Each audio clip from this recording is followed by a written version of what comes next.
dumpster rental's huge for us. Like we started in the junk removal side, and it's a weird industry, man. Junk removal's a weird industry. So we ended up cracking into the dumpster rental side, and that's been where we've gotten the most traction. Sure. We've got a guy actually not far from you. I think he's in Harrodsburg. Okay. Is it Harrodsburg? Yeah, it's about 45 minutes. So west of you, right? Yep.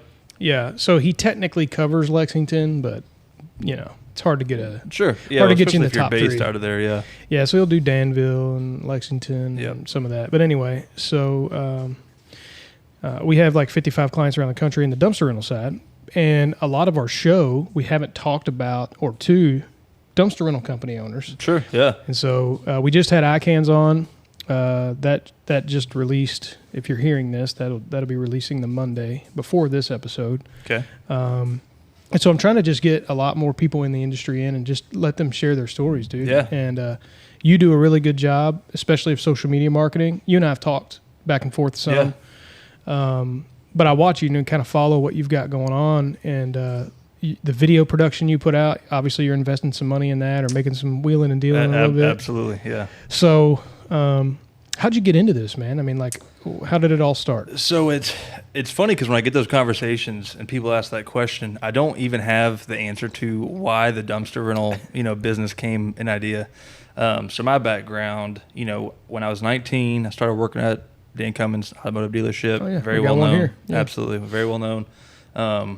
It was life changing. I mean, I literally went from making $10 an hour to making a wage that you could actually live a little bit on. Yeah. But as I progressed, I was a finance manager there for my last 3 years, and really, as the culture changed there and it became unenjoyable, I knew I wanted to do something else.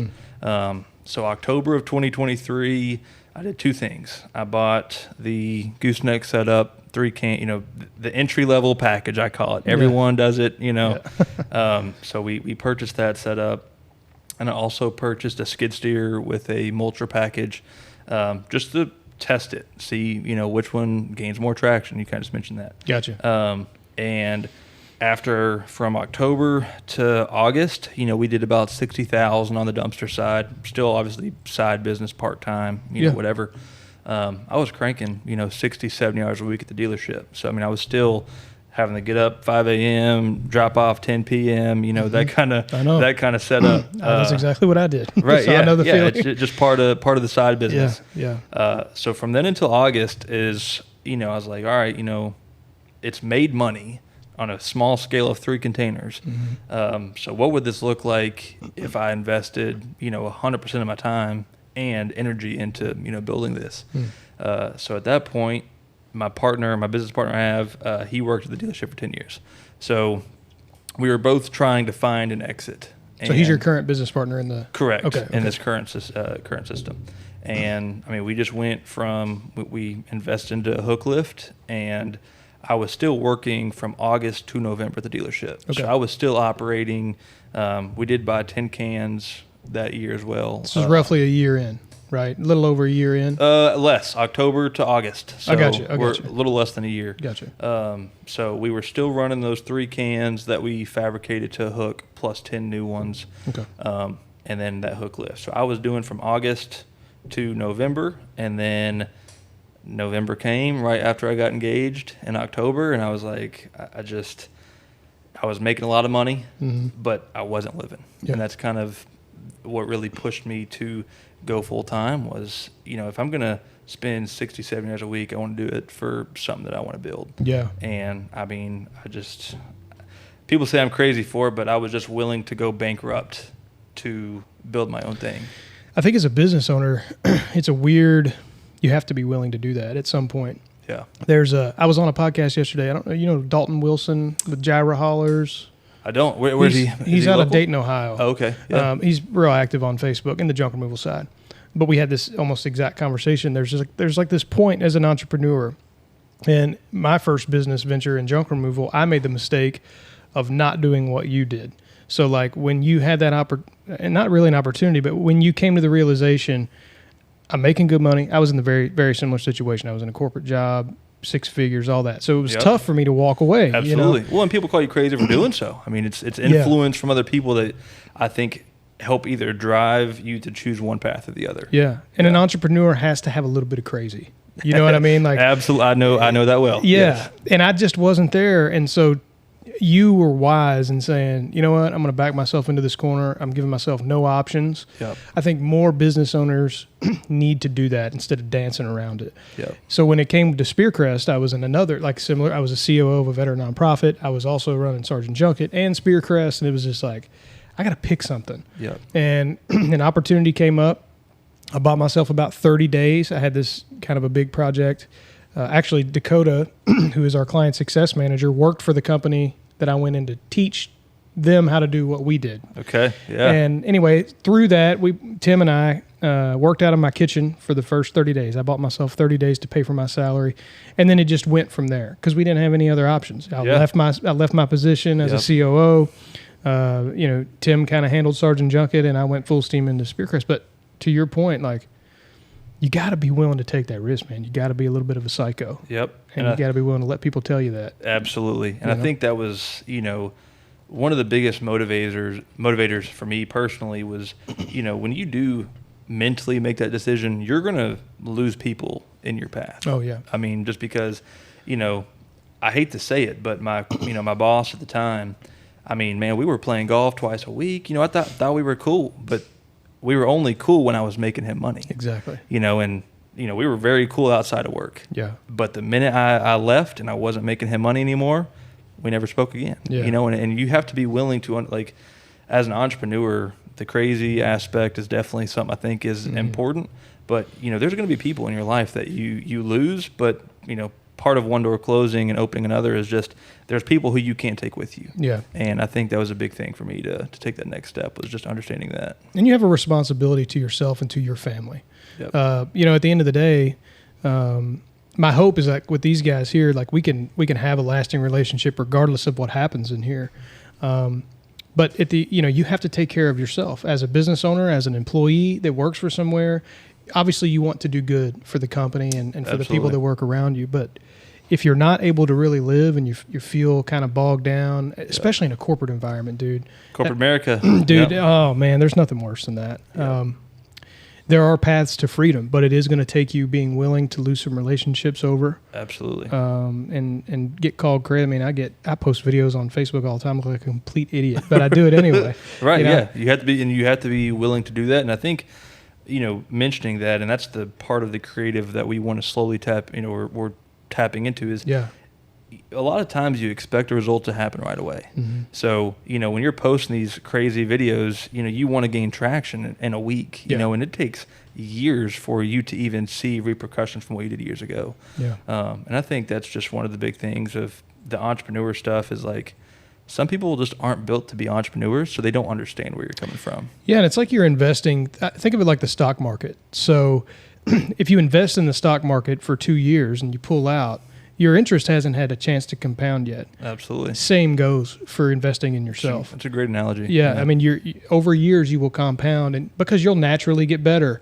And you'll learn how to put out good content and things that interest people. Yep. But you have to be willing to take that risk on the front end. So it's kind of the same thing. So where are you guys at now with where have you gotten to in business? Yeah, so, starting from August of last year, just to give you a brief rundown, 3 cans in a trailer.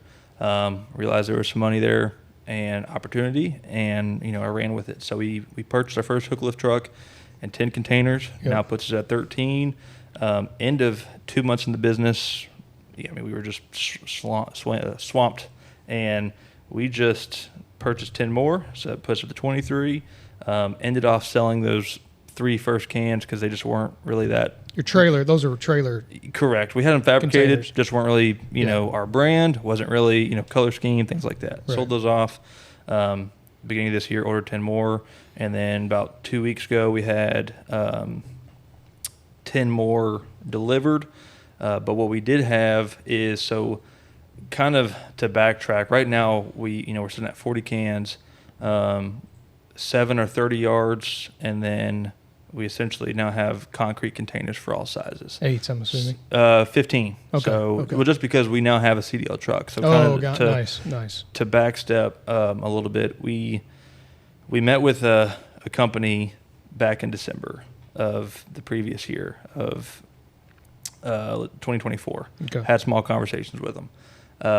And then essentially, they're feeding stuff in our ear. And as a new business owner, it's hard not to get excited about those conversations. Oh, yeah. Especially if they're good at sales. Absolutely. So, we're like, oh, man, we can't wait. And after, 6 months of nothing with that company, you just can't. We let that go, with the wind. But and now, is this what kind of company? We're talking about a Smash My Trash company. Okay. Yeah. Gotcha. So, because our business model is the only company that would align with their model. Right. But, they came back to us. It was like, hey, here's what we have. And we were able to acquire a solar plant contract through them. Nice. Just based upon, those conversations and relationship we built with them 6 months ago. Gotcha. So that's kind of part of that compounding thing you mentioned. Obviously, it happened a lot quicker. But, as a business owner, when we first got that conversation, you're just any bit of traction, you want it right then and there. Yeah. And, we were able to acquire, they're building a 800-acre solar farm out in Cynthiana. And, our contract is a minimum of 350 containers, but they wanted the 22-foot 30s. And, our truck currently was running 16-foot. Yeah. So that required us to, obtain a CDL truck, which our driver we hired in May already has CDL, so that part lined up. Nice. But it's a big investment. You're talking a piece of equipment that's $270,000, and you're spending $5,500 a container. You spend a lot of money. And I think that's the other aspect of, in a year, we went from 3 to 40, but that's also just because when opportunities arise, I mean, you wait too long, it's gone, in my opinion. Seize the moment. That's where we just, we seen an opportunity to make it happen and open new doors, because a lot of, our competitor went from being everyone with a trailer to stepping up to a hook lift. There's only 3 in our market. Nice. And then, now when you offer 30, 40 yards, you're playing with the big dogs. Oh, yeah. I mean, you're playing with Rumpke, Republic, guys who have billions of dollars sitting around. They're willing to play. So you just have to be creative with how you go about obtaining those clients. And, we still have so much stuff in the pipeline that we're working on to acquire, larger companies to work with, because we have to figure out for us as a smaller scale business, how can we do it better than the big guys? Yeah. We have to find the pain points for those customers. And being locally owned isn't going to move the needle a ton. No. It's a great factor, but Correct. at the end of the day, these companies are looking at their bottom line and going, what's the best option? Yeah, absolutely. And that's one of the things for us is, and I say it to a lot of customers, and I tell them that, we aren't the cheapest, and I'm perfectly okay with that. It's not a race to the bottom for me. Never should be, yeah. And I think when a lot of people tap into this business, they feel like, and obviously market research is huge, knowing, where your price lines up, because if you can justify being more expensive in your service and things like that, but if you're, just trying to beat your competitors, you're going to realize quickly it doesn't work. Oh, you're not going to make it. Absolutely. You're going to drown yourself. And for us, we found a pain point with a lot of these customers that are using the big companies of just customer service is not a forefront for them. Yeah. And it's understandable on why the business operates the way they do, of how large they are. But for us, that was our opportunity. And for us to go in and just, be a customer service advocate for their business. So when they call on a Saturday or a Sunday or 9 p.m., knowing they're going to get somebody in our company with a real phone line versus a 1-800 number from 9 to 5. Right. And, one of the biggest things for us was a lot of our jobs that we got for large corporations were because they were calling past 5 o'clock. We got a call at 11 o'clock on a Saturday, and I'm out there shuffling dumpsters at midnight for this company. And because Rumpke's not going to do it, Republic's not going to do it. Right. And, that what gave us the edge to be able to tap into that market with those, customers. And the reality is you're not going to have to do it that often. That's a one-off thing, but they're going to remember the time that you did. Correct. And you're going to get to build that relationship long term. So I want to go back to something a little bit here, and you don't have to spill all the beans. Yeah.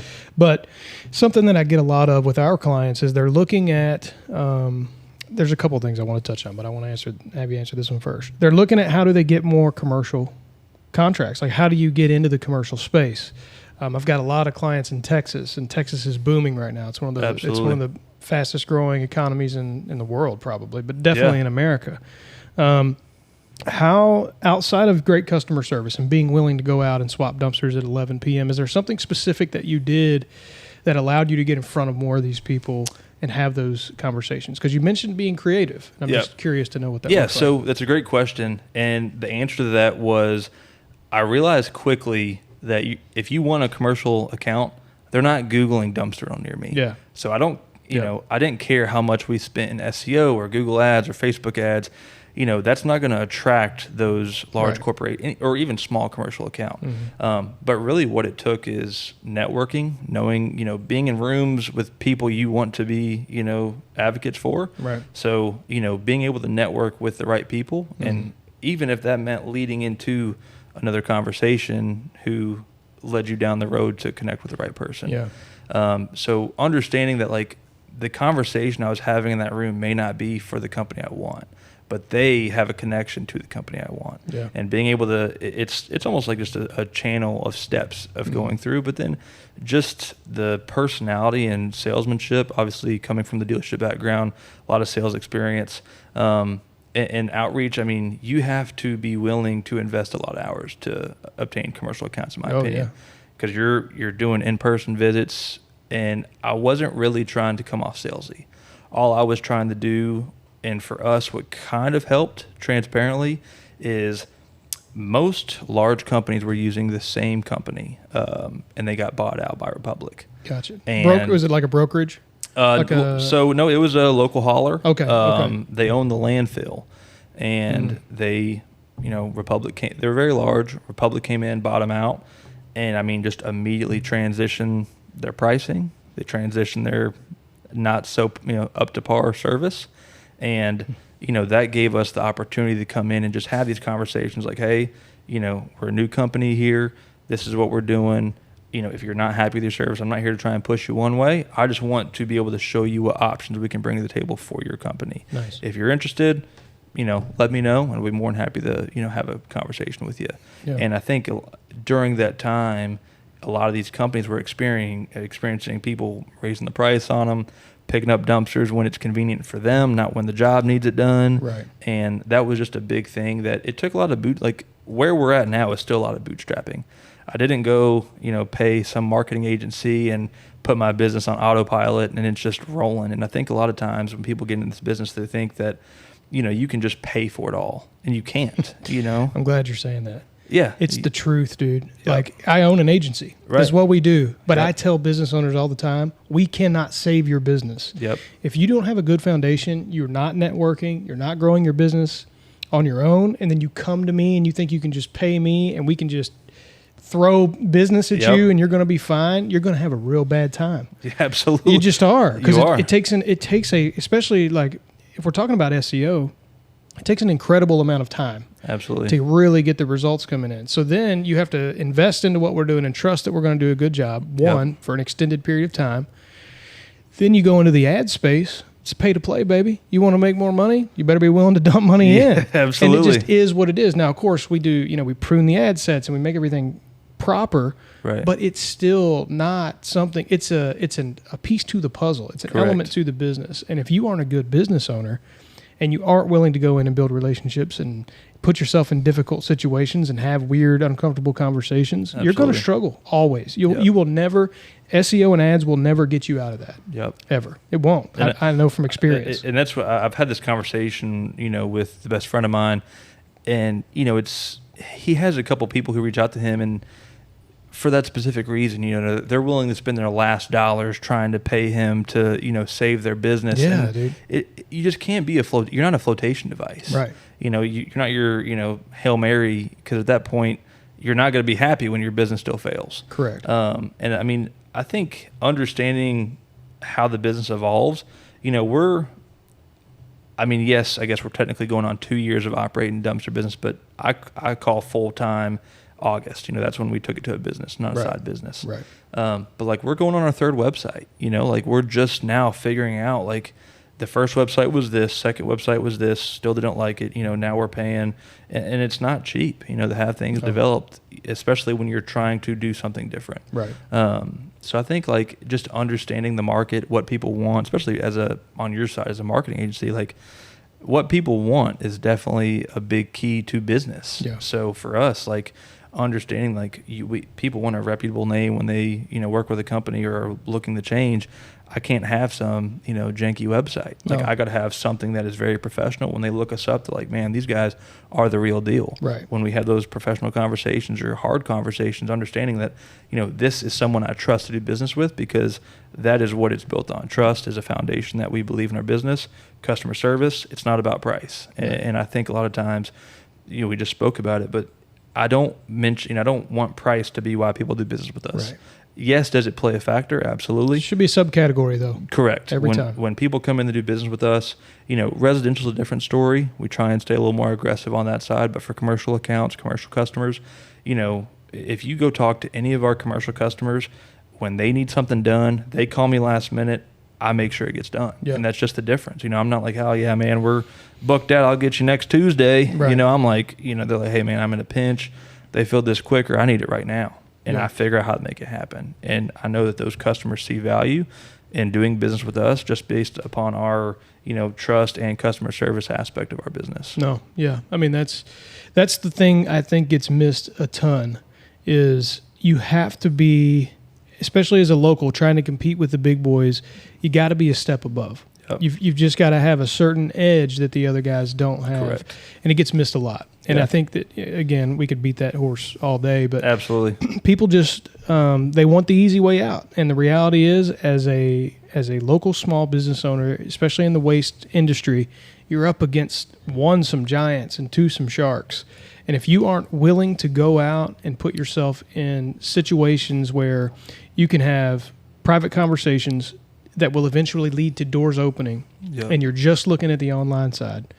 Yes, it's 2025. People are going to search online. Of course, we know that. But again, that's a supplement to what you're already doing well. Correct. And it's something, for us, even in the agency space, when I get on a call with a potential client, right, and we get to the point where we're talking about the numbers, if they are only worried about the numbers, I've done something incorrect. Through that sales process, we get to the numbers and they're hung up on the numbers, and they start really going into that. Not that I have a problem answering it, but I already know, I didn't build trust somewhere Yep. on the front end. They don't trust me somewhere. Where did I miss that? Now we've gotten a lot better over the years, but the same goes for dumpster rental business, man. Anytime. When you get to the point, and I'll just give you a little bit of a pat on the back here, but before we even started this podcast, you got a call. And I was taking care of some things, but eavesdropping a little bit. Price it wasn't even really a concern. I mean, of course they want to know what the price is, but you got to the price, you explained it, and boom, job booked. Right, just next to the next. Yeah. Right, and it's because you're building trust on the front end with good branding, with making sure that you can meet the demand and getting the dumpster there when they need it. You're already setting the tone, and that gets missed a lot. I mean, I have clients that don't answer the phone, then wonder why they're slow, and we talked about that a bit before the show. And it's just, you have to be, you're competing with billions of dollars. You got to have an edge. You have to have an edge, and it starts with the basic things. Yeah, and that gets missed a lot. I think one of the biggest key words that I mention a lot is this comes from the auto industry, but people buy when value exceeds price. And that was a really big thing in the automotive space. And I will say, like, that's what Dan Cummins taught me. Dan Cummins is very customer oriented. They are very value exceeds price, because yes, they price aggressive to have a very aggressive price. But when you walk in those doors, the value that you're experiencing has to exceed what they're willing to pay for any business. Yeah. So whether it's digital marketing, dumpster rentals, buying a car, you have to believe that what you are getting is more than just what it's costing you. Correct. And I think that's what a lot of people miss in business, and that's a great thing that you're mentioning, because if you don't feel that, like you just said, if they start getting hung up on price, they didn't see that value before it came down to that. Correct. You need to figure out what's happening. You have something broken in your sales process that's causing that to happen. Correct. Yeah. Absolutely. You big Andy Elliott guy? No, I'm not. So I know a little bit about it. I didn't always follow his model, but I'm actually really big in the Alex Hormozy right now. Oh yeah, I love Alex Hormozy. That is a big. I just asked about Andy because I know he's in the car business and he takes his shirt off all the time, and I had to ask. Yeah, my I don't have that six pack. He'd rip us apart. I'm not part of that club. He would rip us apart. I'm not part of that club just yet. Yeah, I know this is completely off topic, but you know the show Tires with Shane Gillis. Yes. Have yes. You seen season 2 yet? I have not. Oh, you got to watch it. I watched it right when it first came out. I thought it was hilarious. Oh, dude. But yeah, they have Andy Elliott. They have like an Andy Elliott person on that show. On the show? And he makes this dude take his shirt off, and it's hilarious. Yeah. No, I try and put and I'm going, and this may be a little off topic, but I'm personally going through just like a lot of personal growth right now, because I really feel like if I change, if I grow in my, personal life, faith, things like that, things will follow my relationship, my business. And, I don't try and do that publicly. I think a lot of people are worried about, what it looks like versus what it really is. Yeah, are you actually getting the benefit of it? Correct. Yeah. So that's where I'm just more focused on. Like right now, I'm just going through a lot of personal development. I'm trying to change, bad habits and trying to grow, like I said, personally, faith, relationship, business. Those things are important to me. And I don't try and, have to put it on social media to make it look like I'm, in some perfect world. To impress Andy Elliott. Correct. Yeah. Exactly. Or the Andy Elliott's of the world. Exactly. Yeah. And in a business, like I don't want my business to look like it's thriving and then really it's not doing anything. Yeah, exactly. I want to be transparent. Like I think that's what also is very crucial to, building another good business is just transparency. Whether it's with your clients or potential clients, customers, there's no point in not being transparent. Yeah. So agreed. Yeah. Now there's a couple things I wanted to touch on that you brought up, but the first is your all's branding is really great. I think that's one of the reasons, of course I just, Facebook. So I just kind of know what I can see. Of course, I saw your story that you shared a couple weeks ago, which is what we've just gone through. Yeah. And kind of prompted me to be like, I need to get this dude on the show. Yeah. But your branding, so like the videos you put out, they're well put together. You got good lighting, a good camera. Yep. Is it a partnership you have with someone? Are you investing in that, or what's that look like? A little bit of both. So let's go ahead and just shout out my dude, Overcome Media, Austin. He's my best friend. A small backstory. So the guy that shoots Dan Cummins videos put together our first video. Posted as our ad, first time running ads. And Austin hit me up. He's like, "Hey man, seen your video. I can do it better." He does short and sweet. So I was like, he does great. Okay. And I was still employed at the dealership. Met up with him at Chipotle. He's trying to sell me on his business, model, and we're going back and forth. And I don't sign up right then. I leave Dan Cummins. I text him. I'm like, "Let's do it." So we go all in. Austin is now my best friend. He's in my wedding, giving a speech. It's like we literally are best friends. But this dude from Louisville? Louisville? He's local. Okay. But I mean, so we became best friends. But he owns the Overcome Media there in Lexington. Nice. And part of it is the equipment. So I mean, he has everything. Obviously drones, lighting, camera. I personally already had some previous camera equipment that I wanted to set up, just never went around to doing it. So we've been able to use both of those in aspects of shooting content. But I mean, his content is killer. It's great, dude. It's great. That is a big part. And I feel like I'm only at about 40% of branding. I feel like there's so much more I can do. Oh yeah, for sure. Yeah. But hey, in comparison to a lot of the people I work with that do zero branding things and have awesome brands, dude. Yeah. Like we've got some clients that have really, really great brands and they do nothing with it. And I'm like, you got to invest in this, man. So a big, obviously mentor of mine, John Cook, Same Day Dumpsters. Yes, Utah, right? Correct. Never talked to him, but so I've talked to him quite, right when I started. Actually, was able to pick his brain and honestly, pick up information and backpack some of his model. You're using his pricing model, correct? Correct. Yeah. And we've tweaked it. So for certain poundage, certain pricing, certain percents. But I've talked to him quite a few times. Great guy. But I was actually in Salt Lake a week and a half ago, and I was able to meet up with him for about half a day and just pick his brain, understand where he's at. He's been doing this 20 years. And he's disrupting the industry by content, branding. He has a standard, and that's like also what I've been thinking about lately is like branding is huge because how people know you besides just your business. Like when they know of Blaine, I want them to know of SE Dumpster Solutions. Yeah. And, those two have to go hand in hand. So like when I think of John Cook, I mean, you think of he's building a great business, has, because he's been in it 20 years. But, he has 130, 150 cans. He just is getting into the heavy, he called it the heavy haul division. So, he's now getting into 40, 50, and 60-yard containers. Oh, dang. I mean, 60-yard. I know about 40s, but a 60-yard container is wild. Right. That's right. And when he told me that, I was like, holy. I got to be honest, dude. Never seen that before. Locally, I've never seen a 60. Yeah. Never seen one in person. And that's where he's like, I'm just disrupting the industry. I'm doing things no one's doing. Yeah. And, he's built such a great brand. And that's been when I first was getting into it, his YouTube videos definitely helped me kind of get a little bit of guidance on like, where do I want to take this?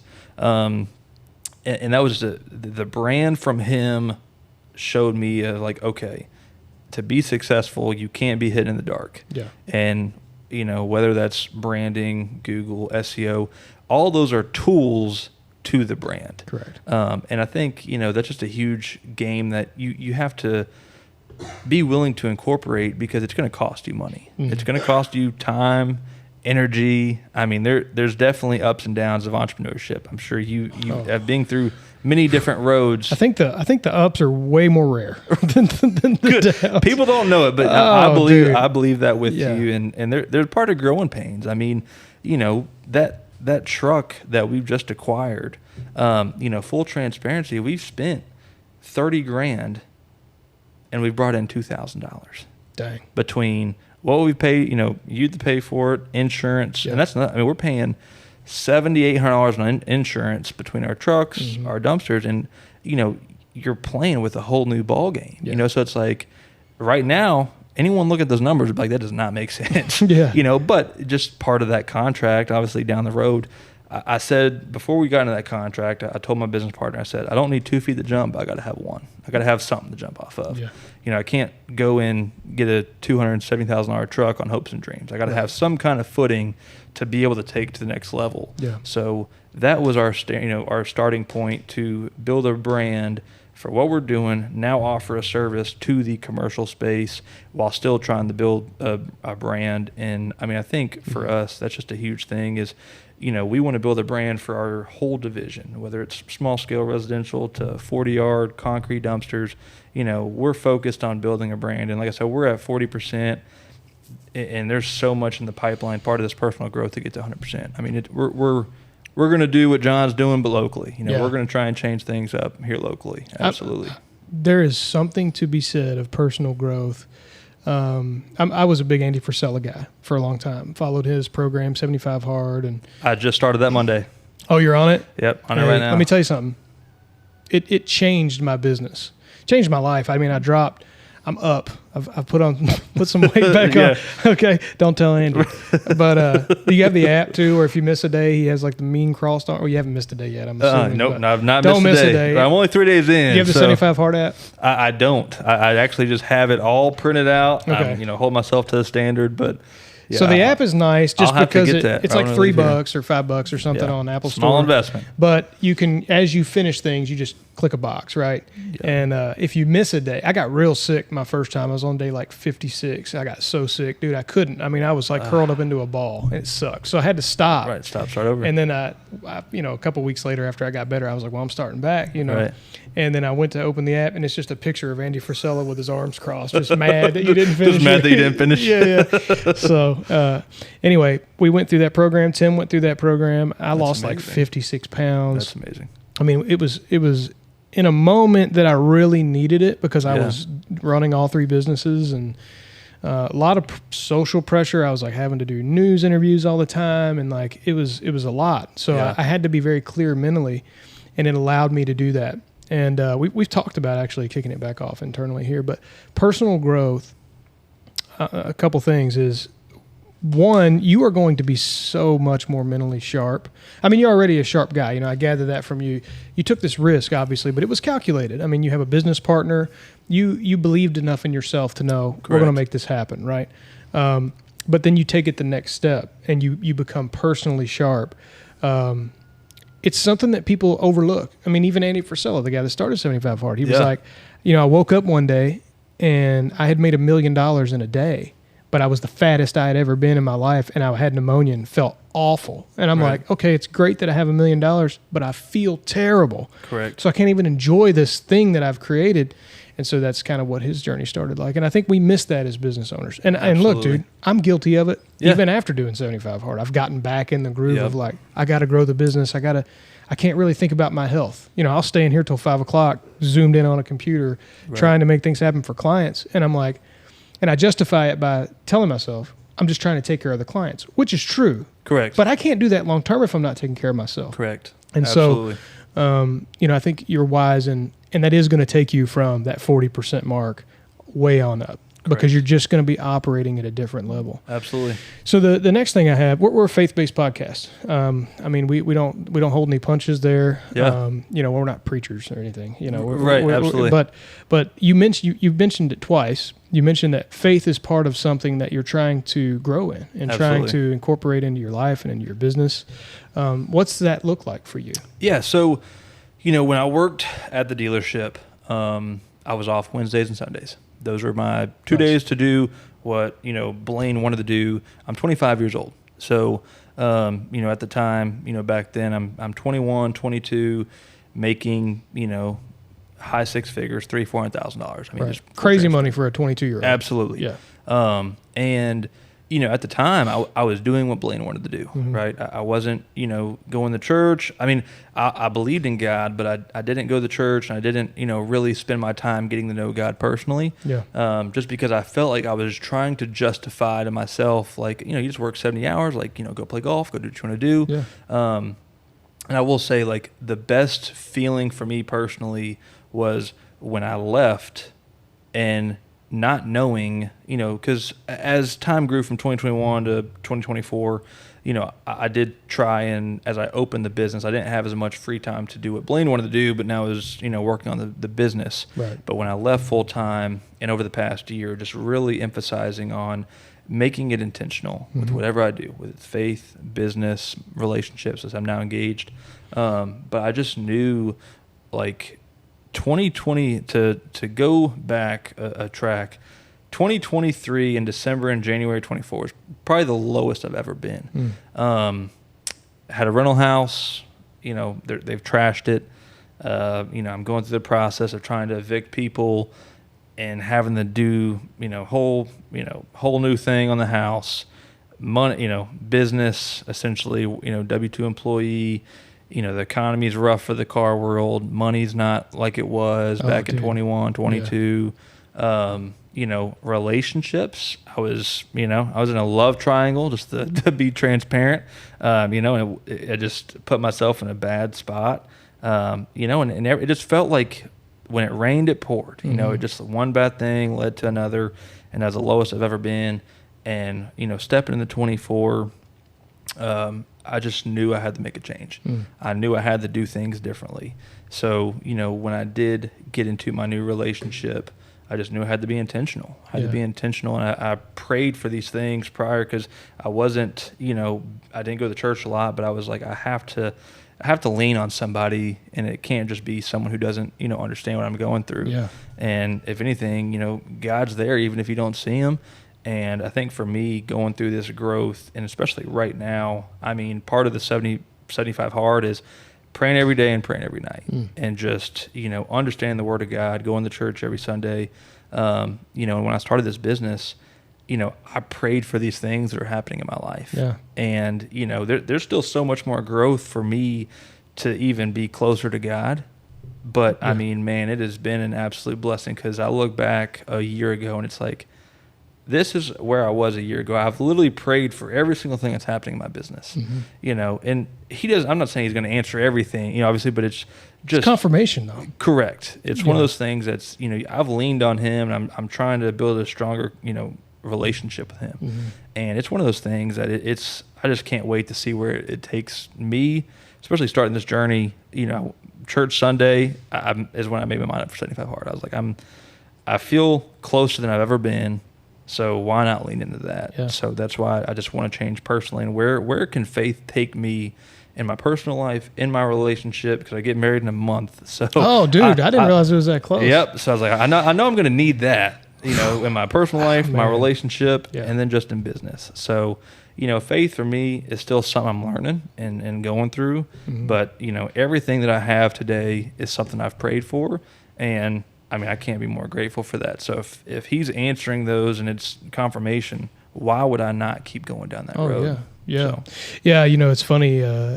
We had the same conversation yesterday. God will bring you low to draw you in. And it is. That's not the story for everybody. Some people come to faith at a young age and, they go through challenges in life and that kind of thing. But in my experience and in the experience of a lot of believers, Tim included, who's the producer, you can't see him on camera, but he's the guy switching the cameras around. Same story. He brings you low. He brings you to a point where your back's against the wall. Absolutely. And then you start praying and you don't really know what's going to happen. And, that's what he did for me. And get you to a point where you feel like you have no one to lean on and you have to start praying. Yep. And then and I know what you feel like too, where it's like, I believe in God, right? I grew up in church. I believe in God. I know what salvation is. I know all of that. But there's just something in you in those moments where you're like, I have no one else. I'm just going to, I hadn't prayed like that in years. Absolutely. And so it's like, I'm just going to do this. I don't know if it's going to work, but it's all I got. Yep. And the same story. God just began blessing me through that, and not blessing me like necessarily financially. Of course, correct. The business has grown, but giving me some kind of one piece, right? But also some understanding of, oh, this is why you're allowing me to go through this. Yep. Because you have plans, and I'm too stupid to see these plans. You needed to knock me down a notch. Correct. So that I could see the overall picture. Absolutely. And so, no, that's great, man. That's a blessing. It sucks you have to go through things, but hey, you know what? It's part of the journey. It's part of growth. And Yeah. I think, like looking back, for me, making that kind of money, high six-figure earner at a young age, it felt like the only thing I could do was spend money because I couldn't, at a young age, I didn't grow up, from a background with money or anything of that. To give you a short backstory, when I got interviewed in 2019, he was like, how much money do you want to make? I said, 50,000, like just off the top of my head. Like I was like, that's a lot of money. You thought you were going to be balling. And he was like, why not 100? And I was like, what do you mean? Yeah. Like $100,000. Like, so that figure to me was high, but I was like, if you're telling me it's available, I'll do it. Yeah. So my first year I made $106,000. Wow. And I'm 19 years old and turning the 20, but I was Dude. like, I've never been around people who made that money. Right. So when I'm making very high six figures, I wasn't living though, and this is what I've been talking about lately is like I wasn't living. I was just making a lot of money, going home, sleeping, and do it again. Mm-hmm. And I'm very grateful for the opportunity. Granted, I did a lot of the work, especially in that finance mindset.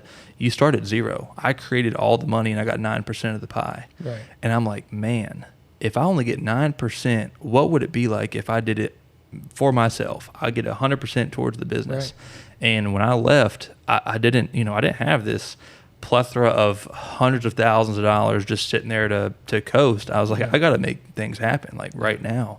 And even though I wasn't bringing myself $30,000, $40,000 checks, I was just keeping the business alive. I'm afloat, and I feel like I'm living more than I ever have just because I'm actually able to enjoy life versus feeling like I'm working for a paycheck. You have purpose. You have it's a different thing. Correct. To find it's hard to purpose. explain. It's one of those things that's, you feel it. Obviously, people understand purpose, but understanding the feeling that you feel is hard to describe unless you just do it. Yeah. And when you're in a position where you're earning well, because I was in a similar spot. Like I'm earning six figures. I'm an engineering manager. I'm doing well. I've got kids.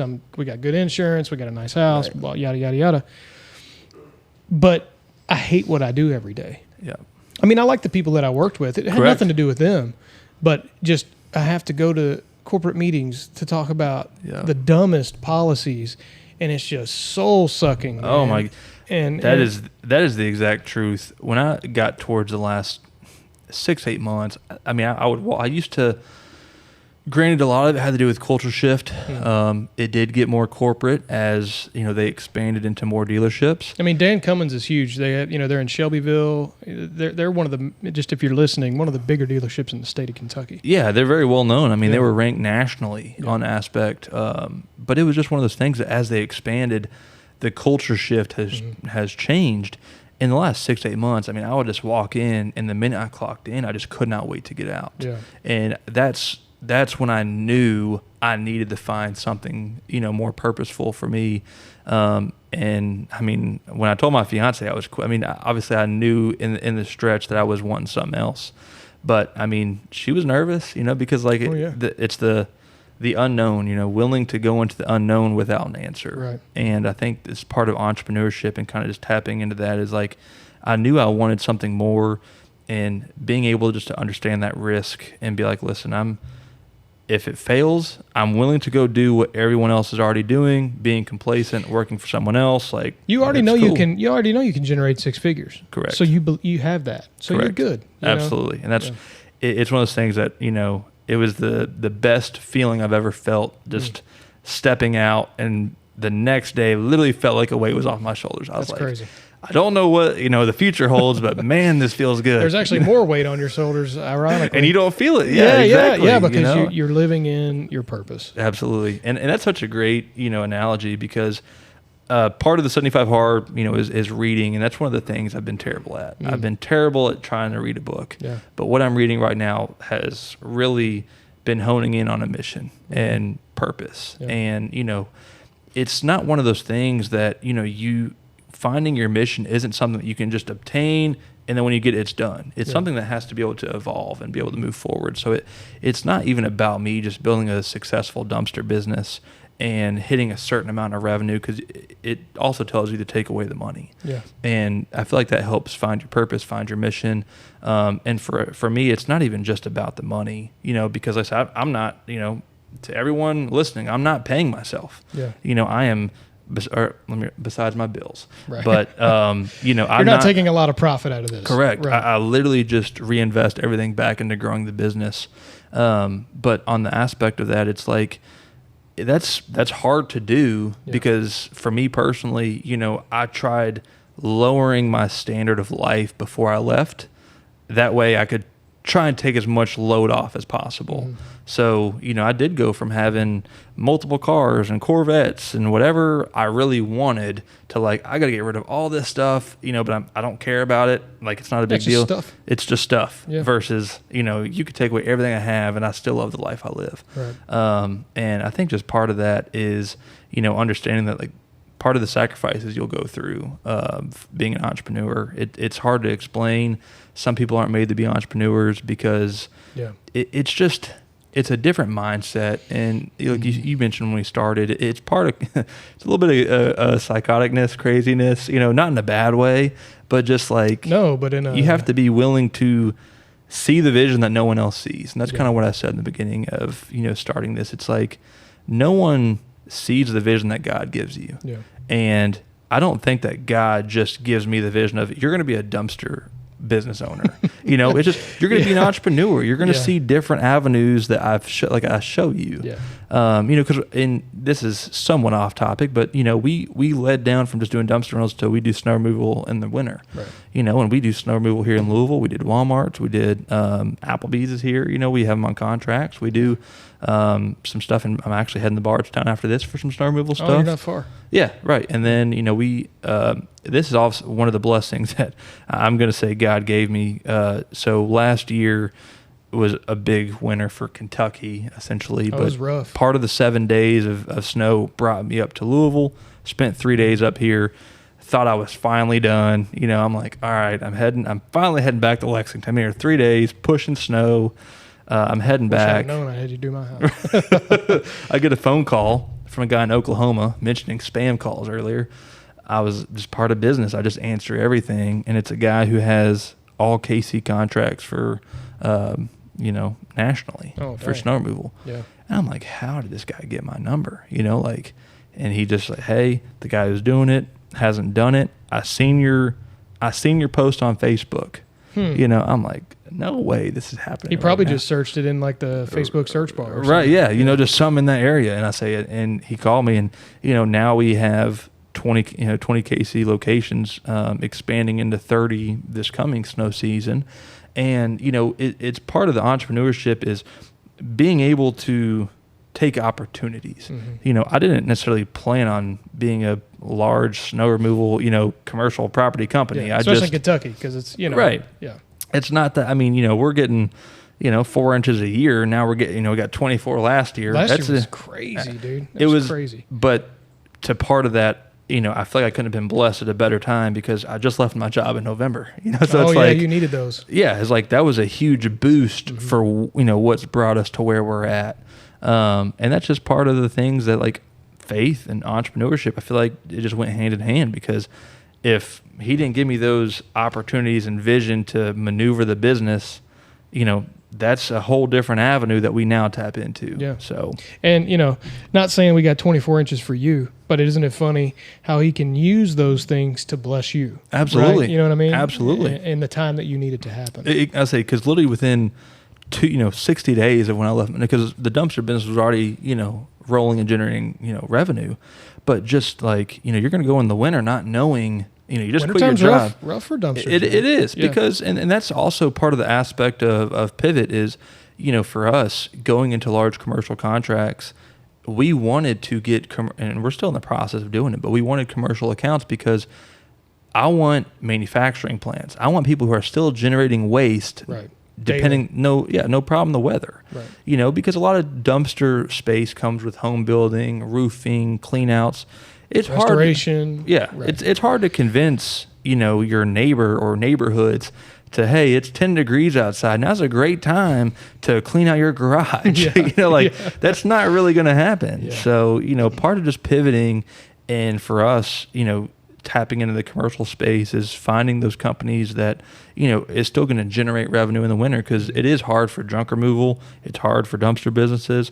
And that's where for us, it was like a pivotal change that, okay, we can still generate, revenue in the winter and do it successfully. And use that money to help gear up towards, the spring when dumpsters, start rolling again. So, and being able to flex and, when you get the opportunity from a national contract, absolutely being able to your point, seize that opportunity and, imperfect action is a word. I had a business coach for a while that he would tell me, I would have this idea of something I wanted to do, but I wanted it to be perfect. Like I wanted the time to be right. I wanted to have the total solution ready. And you want to know the end result before you started. And he's like, dude, just do it. You're never going to figure it out. And a good example of that is Google Ads. So I would not run ads. I was like, we're not doing it. I'm not an expert at it. I don't want to start it and screw somebody's ads up and lose them money.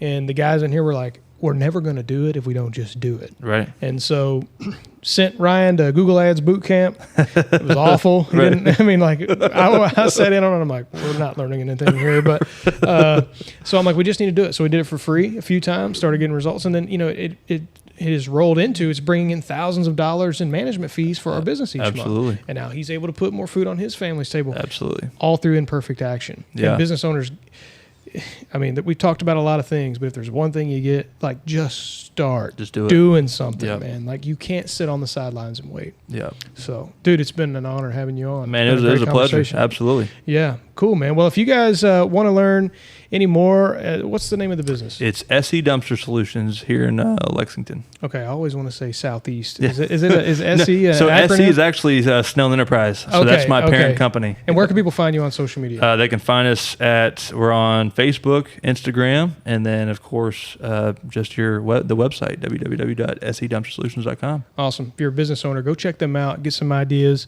And you guys could really grow and learn from this. I hope you guys got some value out of it. Absolutely. We appreciate you all tuning in, and we will see you on the next episode.